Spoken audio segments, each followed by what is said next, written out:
കഴിഞ്ഞ ദിവസം നിയമസഭയില് മുഖ്യമന്ത്രി ചോദിക്കുകയാണ്, വീടിനകത്തിരിക്കുന്ന ആളെ എന്തിനാണ് കുറ്റം പറയുന്നത്? ആരാ വീടിനകത്തിരിക്കുന്നത്? വിവേക്.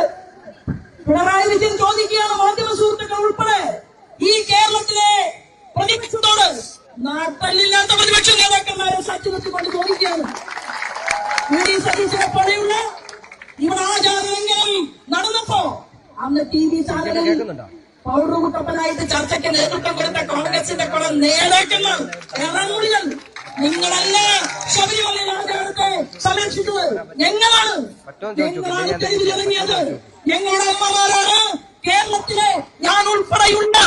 ഞങ്ങൾക്കെല്ലാം തന്നെ ചോറ് വെച്ചു വിളമ്പിത്തുള്ളത് ഒരു മാസക്കാലം ഇവിടുത്തെ ഭക്തരായിട്ടുള്ള, അതിൽ NSS ഉണ്ട്, SNDP ഉണ്ട്, KPMS ഉണ്ട്, പുലയ മഹാസഭയുണ്ട്, എല്ലാ മനുഷ്യരും ഉണ്ടായിരുന്നു. അതിൽ ക്രിസ്ത്യൻ സുഹൃത്തുക്കളുണ്ട് പത്തനംതിട്ടയില്, മുസ്ലിം വ്യാപാരി സുഹൃത്തുക്കളുണ്ട് പത്തനംതിട്ടയില്. എല്ലാവരും ചേർന്നുകൊണ്ട് ആചാര ലംഘനത്തിന് നേതൃത്വം എടുത്ത ഗവൺമെന്റിനെതിരെ ഞങ്ങളെ ഈ കേരളത്തിന്റെ മണ്ണിൽ കാത്തു സംരക്ഷിച്ചിട്ടുണ്ട്. ഞങ്ങള് തീരുമാനമെടുത്തു. ഓരോ തെരഞ്ഞെടുപ്പ് നിൽക്കുമ്പോ ഞങ്ങളൊക്കെ കോടതി മുറിയുടെ മുന്നിൽ ജാമ്യം വിളിക്കാൻ നിൽക്കുകയാണ്. എന്തിന്റെ പേരിലാണ്? ഞങ്ങളേതെങ്കിലും ഒരു അതിർത്തി മറക്കിന് പോയതല്ല, ഞങ്ങളേതെങ്കിലും പറയുന്നു തെറ്റായ നടപടിക്ക് പോയതല്ല. സ്വാമിയെ ശരണമയ്യപ്പ എന്ന് വിളിച്ചതിന്റെ പേരില് ഡസൻ കണക്കിന് കേസുകൾ ചാർത്തി തന്നപ്പോ എന്ത്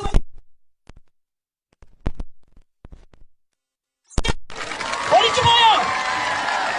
ഒന്നും സംഭവിച്ചില്ല.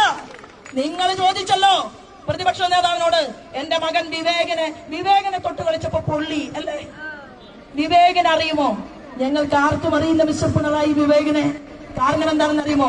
പാവപ്പെട്ട സാധാരണക്കാരായ മനുഷ്യർ, സുധാകരൻ സാറിനെ പോലെ, മൺമറഞ്ഞു പോയ അച്യുതാനന്ദൻ സഖാവിനെ പോലെ, കമ്മ്യൂണിസ്റ്റ് പ്രസ്ഥാനത്തിന് വേണ്ടി കൊടിപിടിച്ച് ജയ് വിളിച്ച് പാവപ്പെട്ടവന് വേണ്ടി പട്ടിണി ജാഥ നയിച്ച AK ഗോപാലിനെ പോലെ, EM ശങ്കരൻ നമ്പൂതിരിപ്പാടിനെ പോലെയുള്ള നല്ലവരായ കമ്മ്യൂണിസ്റ്റ് പാർട്ടിയുടെ നേതാക്കന്മാർക്കെല്ലാം തീരെ കളങ്കമാണ് പിണറായി നിങ്ങളുടെ മകൻ വിവേക് എന്ന് ഓർമ്മപ്പെടുത്താൻ ഞാൻ ആഗ്രഹിക്കുകയാണ്. നിങ്ങൾ ചോദിച്ചല്ലോ പ്രതിപക്ഷത്തോട്, അറിയുമോ വിവേകനെ? അറിയും. വിവേകനെ ഞങ്ങൾക്കറിയും. കേന്ദ്ര ഗവൺമെന്റ് ശ്രീമാൻ നരേന്ദ്രമോദി കൊടുത്ത റോഡിൽ ക്യാമറ വെക്കാൻ വേണ്ടി അമ്മായി അപ്പന്റെ പേരില്, വിവേകന്റെ അമ്മായി അച്ഛനുണ്ടല്ലോ, അമ്മായി അച്ഛന്റെ പേരില് 57 കോടി രൂപയ്ക്ക് ക്യാമറ